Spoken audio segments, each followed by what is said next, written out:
ఈ ప్రపంచంలో 2 రకాల వ్యక్తులు ఉంటారు. బలవంతులు, బలహీనులు. బలవంతులు అంటే ఎవరు?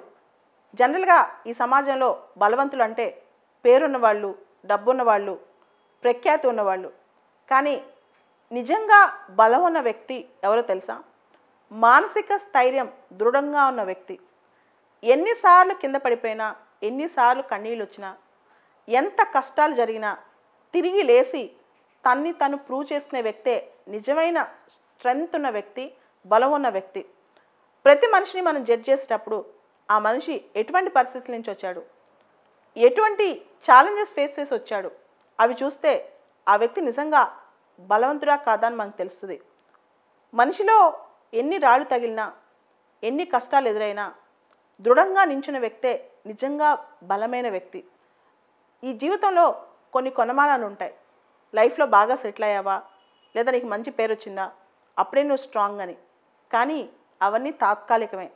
నిజంగా స్ట్రాంగ్గా ఉన్న వ్యక్తి బయటికి తెలియక్కర్లేదు, కానీ ఆ వ్యక్తి కెపాసిటీ ఆ వ్యక్తికి తెలుసు.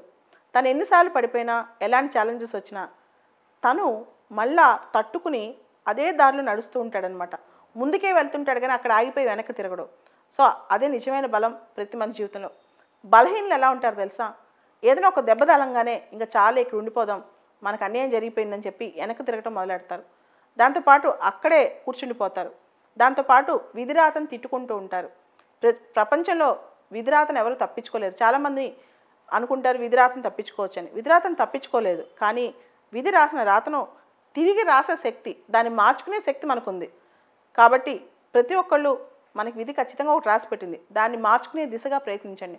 అంతేగాని బలహీన పడిపోయి చాలా దారుణమైన పరిస్థితిలో అబ్బాయి జాలి అనుకుని మన వల్ల కాదు అనుకుని వెనక్కి వెళ్ళిపోవద్దు. You be strong. ఎప్పుడైతే మన మైండ్ స్ట్రాంగ్గా ఉంటుందో మనం స్ట్రాంగ్గా ఉంటాం.